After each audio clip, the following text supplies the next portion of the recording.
Ekiti, great. I'm very glad to be here. You can have, thank you so much. Apparently, some technical issues wouldn't allow my slides to go up, so I'm just going to try to speak uh, with a bit of help from my phone and then speak from my heart, right? Today, I want to talk about a topic that I believe will be very integral to the movement that is shaping up in Ekiti already. There is a lot going on behind the scenes. There is a lot going on that is beneath the surface. But the interesting thing is that this event is like one of those public attempts to bring more people into that movement, into that unfolding. And so I'll be speaking about place, patience, and community. Place, patience, and community. We have three modern plagues, or let's say social illnesses, plaguing the world at this point. The first of them is the plague of placelessness. The idea that people are not rooted in specific places. Now, some people might wonder, how is that a plague? I mean, why should that be an issue? Globalization is a positive phenomena, right, in the world. The idea that right from here in Ekiti, you could actually be speaking with somebody in San Francisco, or from Ogbomoso, right, I could be speaking with people in the Philippines. Globalization has made that possible. Somebody selling ashoke in Ijebode can actually sell goods to people in Paris. Globalization has had amazing impact across the world. Unfortunately, almost every good thing we have in the world holds along with it disadvantages and some challenges as well. And so globalization has actually like kickstarted the first of the plagues I mentioned, which is placelessness. The idea that if we live in a digital age, if we live in a world where the boundaries of nations have been kind of like erased, if we live in a place where VPNs can help you show up as though you were speaking from Switzerland or from Sweden, how then do I begin to like allow myself be limited to a certain space? Globalization has made the world flat.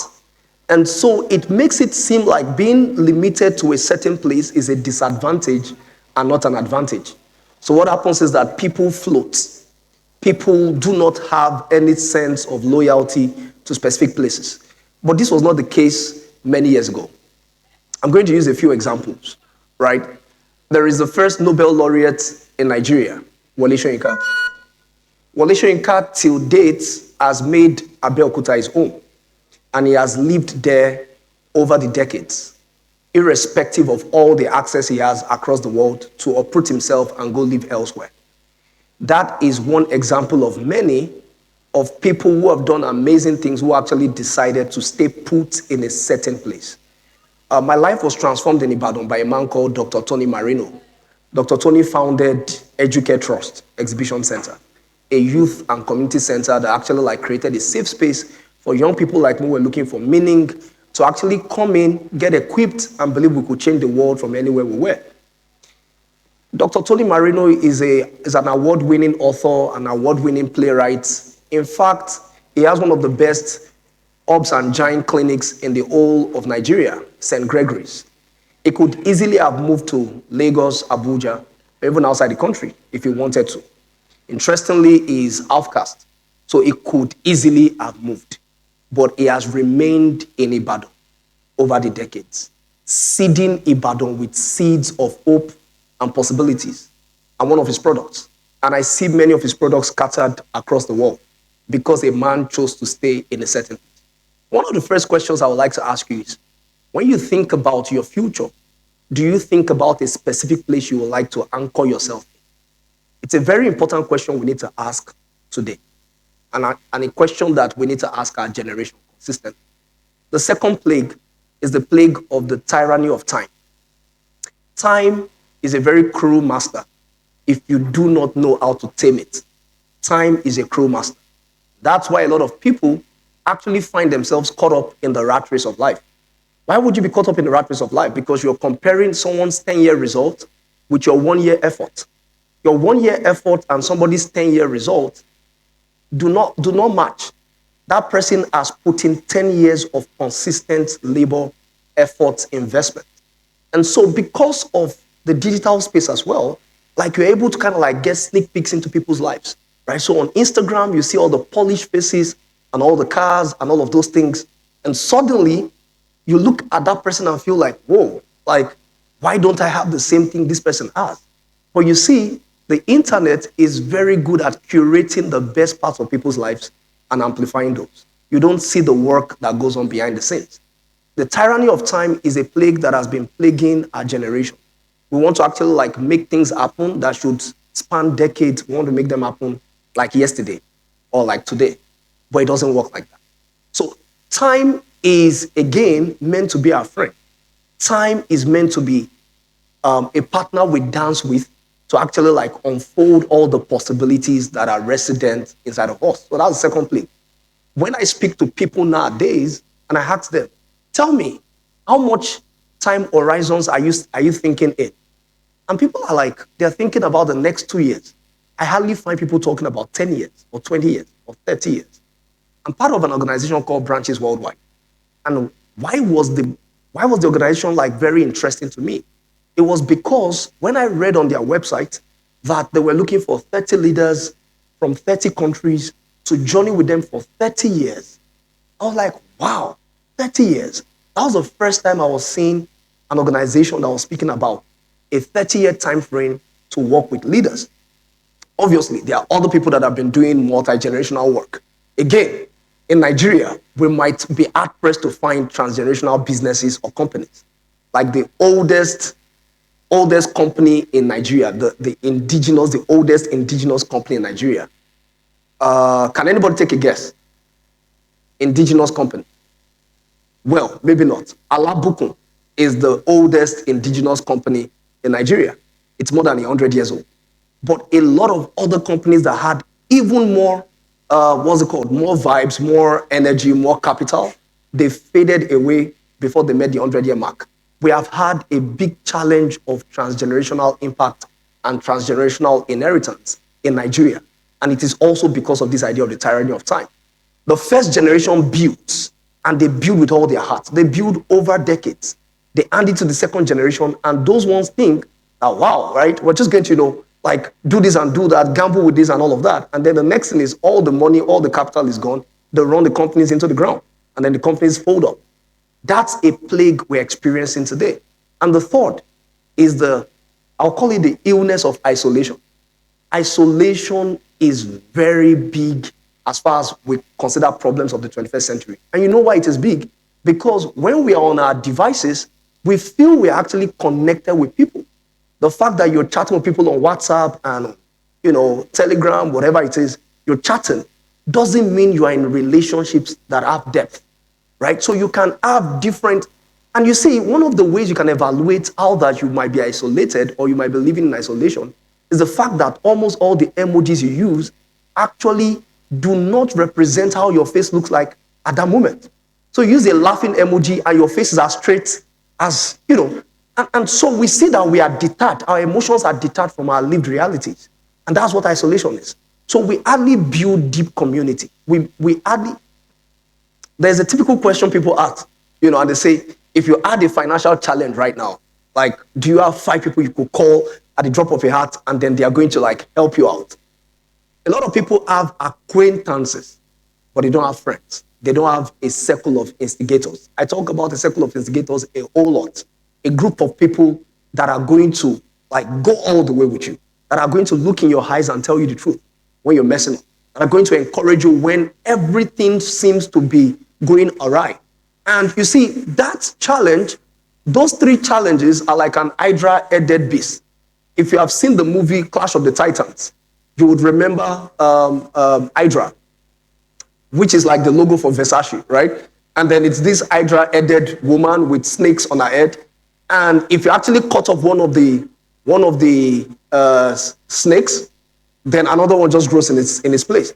These 3 challenges are actually challenges that you cannot defeat in isolation. What it means is that if you want to defeat them, you have to defeat all of them at the same time. So you have to defeat placelessness, you have to defeat the tyranny of time, and you have to defeat isolation. Now, the big question is, so what is the antidote to these three? That's the topic of my session today. And it is place, patience, and community. Place, patience, and community. I want to tell you, now, when it comes to acts to life, I actually have built a lot of acts to life, right? And I teach a lot of that. But I have seen that when a person has a specific place as their launch pad for life, it suddenly brings cohesion to their lives. It suddenly brings their lives into a gathered point of impact. When you actually scatter efforts over time, the effort and over space, the efforts are diffused. There is no intentionality and there is no compounding. Right? I'm going to tell you a bit about Ogbomoso very soon. But if you do not have a specific place that you focus all your energies at or on at the beginning of your life, you might find that you have squandered the greatest opportunity to build a strong base of goodwill for yourself, a strong base of an annunciation of the kind of person you are and the kind of impact you can have. That's number one. Number two, time. The moment you can't think beyond time horizons of 9 months, 12 months, 24 months, I tell you, you would be a victim of fads and trends. What happens is that the latest trend is what will catch your attention. So if today somebody comes here and stands here and says, hey, Forex is the next thing. You see, Forex is like, boom, you run to Forex. And then somebody comes, no, it's crypto. The next thing, boom, you run into crypto. Then there's, no. It's fish farming, catfish. You run into catfish, boom. Someone says, no, it's not catfish. It is gold mining. You run into gold mining. What happens is that when we kind of sum up all your efforts over one decade, we'll find that there is nothing tangible that you have actually brought out of all that decade of efforts. Time has to be your friend. And you have to think this way. If I spend concerted effort and time in this particular direction over the next 10 years, there is no way I won't be among the top 1% in the world. I tell you, it is difficult to hide people who are in the top 1%. They will look for you to wherever you are. I'm a living witness of that. I live in Ogbomoso. I've lived in Ogbomoso since I finished from university. I studied in Lautech and I stayed back in Ogbomoso. And I've been building gradually over the years in Ogbomoso till today.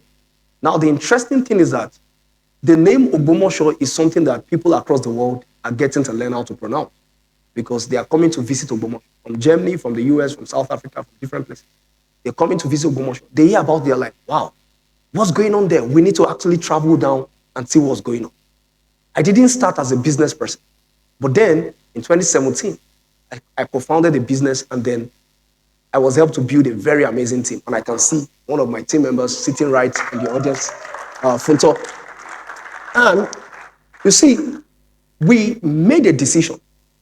And the decision was that we're going to actually invest ourselves into building something that is global from Ogbomoso. And that we're not going to be moved by all the different things we're hearing about the fact that Ogbomoso is disadvantaged. The fact that Ogbomoso is not a state capital, the fact that Ogbomoso doesn't have all these fancy things that different places have. It's very interesting to note that today we have some amazing things going on in Ogbomoso. Interestingly, the co-conveners of this event actually traveled to Ogbomoso for 9 months because they were part of a program called Brave Redemptive. And they were with us for 9 full months. One of the fires that stirred them to actually make this happen was ignited or strengthened in them while they spent the 9 months with us in Ogbomoso. And beyond those two, there are others inside this very audience, right, who are also products of that 9-month program. People who moved from places like Port Harcourt, Lagos, and came all the way to Ogbomoso. Some of them, that was the first time they stepped into Ogbomoso. In fact, for most of them, that was the very first time. But you see, the beautiful thing is that while people look at the fancy things happening, what is behind the scenes is that we embrace time. We made time our friend, not our enemy. I tell people, I said, let me know my last, meaning that there is no obstacle that can withstand somebody that is patient. patience wears out opposition. Patience wears out opposition. So while the opposition comes at you, you're like, well, we'll see who will give up first. And then you are staring at the opposition in the eye. The opposition is staring at you in the eye. And then after a while, the opposition sees the resolve in your eyes and realize that we are wasting our time here. Let's go look for somebody else who is really bad and who we can actually like intimidate. Patience gives you superpowers. Patience brings you above the tyranny of time. And then the third one, community.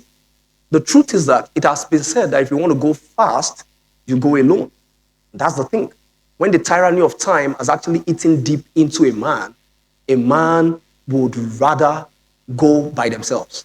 There will be people who actually are lone rangers because they are like, if I involve other people, it takes more time. I would have to have consultations. People have to give approvals. No, I don't want that. I want to just go at it alone. And the interesting thing is that our globalized world has made that even much more possible because of remote work. So some people do remote work and they sit indoors almost 24/7. They do that back to back, week after week. What they do not know is that when you do not exercise your social muscle, it begins to atrophy. And then the next thing is you become very awkward. But the interesting thing is that you might do amazing things as a remote worker.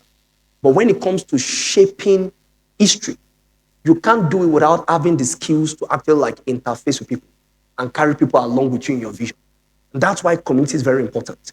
You need to look for people. You need to carefully insert yourself into spaces that allow you find your tribe, allow you find people like you who have the same vision, who have the same goal, and who are also like standing against these three maladies or these three challenges, who are resisting it. You need to build a strong force against this, particular maladies.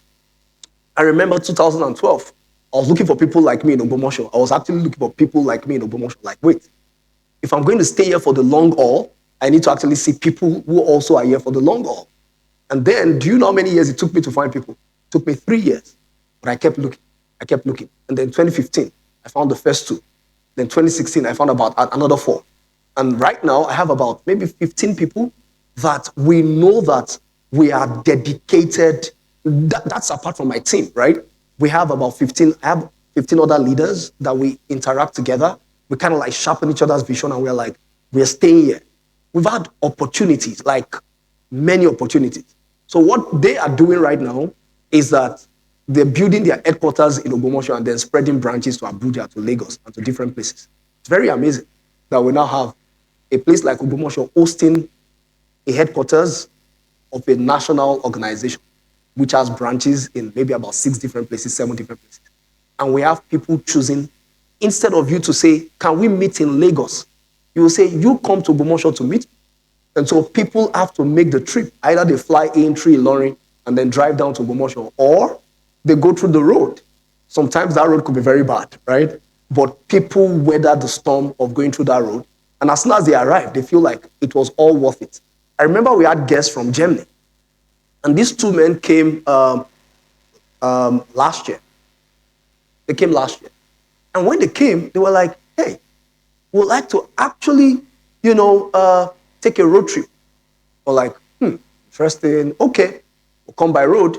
And then next thing when they were returned, they said, we actually want to take a road trip, but this time, when we're coming, you were, but this time we want to be able to come down on the express and actually like survey and stuff like that. I was like, interesting. All right, come down, see what you have to see. They saw it, then they were like, we need to take the train from Ibadan to Lagos. And then they got on the train and they said, oh, finally, we feel like we're back in Germany because Germany has a lot of trains. But the interesting thing is that while they were with us, they ate amala, right, and abula. It was not familiar food for them, but they ate it. The reason why they ate it was because there was something compelling about what we were doing that made them willing to identify to the maximum. And this is something that is also possible in Ekiti. I feel like Ekiti has very many potentials in terms of tourism, potentials in terms of education. It has been said, I don't know if it's anecdotal or if it is like established, verified, that in every Ekiti household, you have at least one professor. Where's the data, please? All right. So we have professors in every household. If that is the case, then that means Ekiti could be the academic capital of Nigeria. But you see, one of the things is old people are not used to visions. They are used to dreams. And dreams are passive things. Visions are active. And that's why the solution, or rather the case for Ekiti, will be anchored on this statement I'm about to make. Ekiti needs visionary leadership that is anchored to place over long periods of time. And this is across the different parts of Ekiti. By the way, I came all the way from Ogun State to pick my wife in Ekiti. So, yeah, like so. My wife is from Ekiti, but they live in Ikere. And it's actually very true. Her dad is a professor. Maybe that's a confirmation of this. All right. So you see, Ekiti could be the academic capital, but it will take visionary leadership. Visions born in the hearts of young people. Visions born in the hearts of people like you and I. Why do visions born in our hearts? Because we still feel we can take risks because we have time. Old people are trying to secure the bag because now they're about to retire. And the moment they retire, they are not too sure of what's going to happen. And that's why the future of Ekiti will rest upon the shoulders of those who are in this room and those who may listen to me online or listen to this recording later. The future of Ekiti requires people who get immersed strongly in visions that are contagious. That when you speak about it, it's like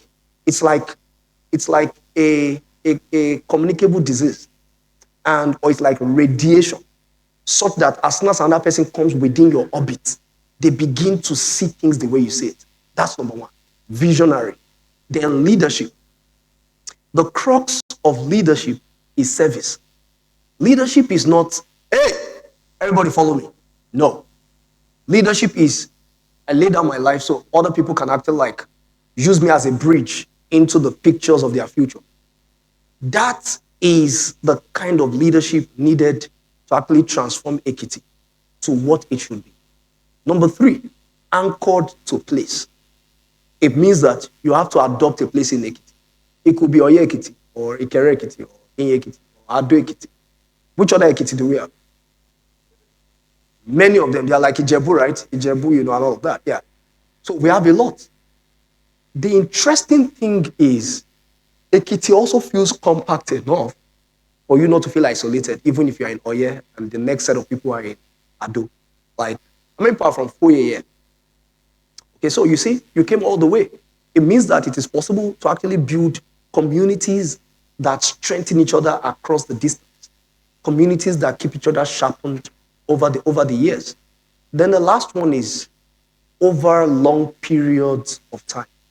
Again, I can't overemphasize this. I can assure you, one of the greatest things that separates people that make impact from wannabes or from those who tried is persistence. The persistence of patience. The idea that other people tried for 2 years, they close up shop. They tried for 3 years. They say, oh, it's not working. They tried for 4 years. It's not working. By the way, when we started Innovate Lab, we started it in a small apartment, a 3-bedroom flat. Ogbomoso did not have commercial buildings like commercial office buildings. All the buildings were either residential or shops. So those were the two kinds of buildings you had around. So we started in a flat, and then as we grew, we extended to another flat in the same building. But we knew that there was more that could happen. And so there's a particular building that had been built since the 1980s. It was meant to serve as a Mercedes assembly plant. But that didn't work out, and then they turned it into a Coca-Cola depot. And after a while, Coca-Cola moved on. And then later, it became a mall. And then the mall also moved out, and then it became a cashew warehouse. And then in 2016, now look at the date, the year, 2016. In 2016, myself and a brother of mine, we saw this building. At that time, it was vacant. Coca-Cola had just moved out of it. And we saw this building, and we're like, wow, this building should not be empty. It should actually be serving something significant in the city. And so we felt like we needed to actually take possession of that building. That was 2016. Years later, In 2016, we had fuzzy ideas of what we wanted to use it for. But years later, after year of working in Ogbomoso, we suddenly knew the best things that place should serve for. And so in 2023, we took a step. We rented a small part of it. But then around that period, we had one of our friends who had come from the US to visit us. And then we took this friend to the building and said, hey, we want to actually take some part of this building and, use it for this and this and this and this. And he said, oh, for real? We're like, yeah. And I was like, okay, what if I make the funds available to purchase the building? And that was how we actually purchased a building that is sitting on about 2.4 acres that shares a fence with Lautech. And that building right now has become what we call the Assembly, the densest concentration of redemptive genius in Africa. That is the big vision for the Assembly.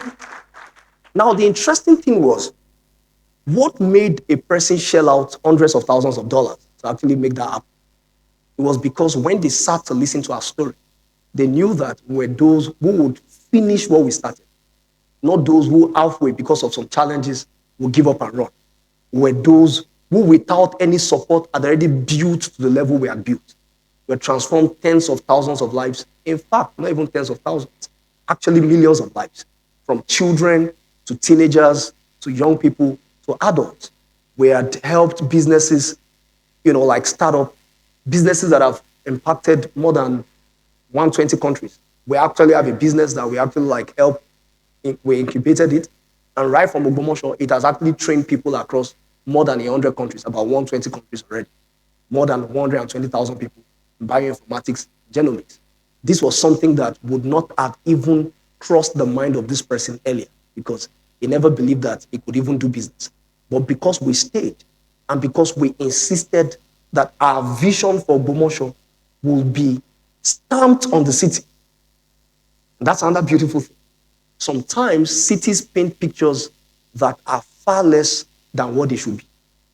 It is your visionariness that will take the pictures on your inside and stamp it upon that city. So when you come to Ogbomoso today, there is a vibe of excitement in the atmosphere. I can tell you. Like somebody came in, she had gone to Japan to do a master's, and then she's staying in Abuja right now. But then she came into the assembly and spent a day in it, and she was like, I think I'm about to relocate to Ogbomoso. And that is what happens when you have visionary leadership anchored to place over long periods of time. So what's my invitation to you all here? My invitation is this. History is waiting to be written afresh. All the places we desire to go to, places like Silicon Valley, places like Dubai, places like, Rwanda, Kigali, places like Nairobi, places like Stellenbosch, Cape Town, these were places that were fought because some people chose to stay and they chose to build systematically, patiently, and in community. I invite you to join this group of people, visionary leaders anchored to place over long periods of time. Thank you.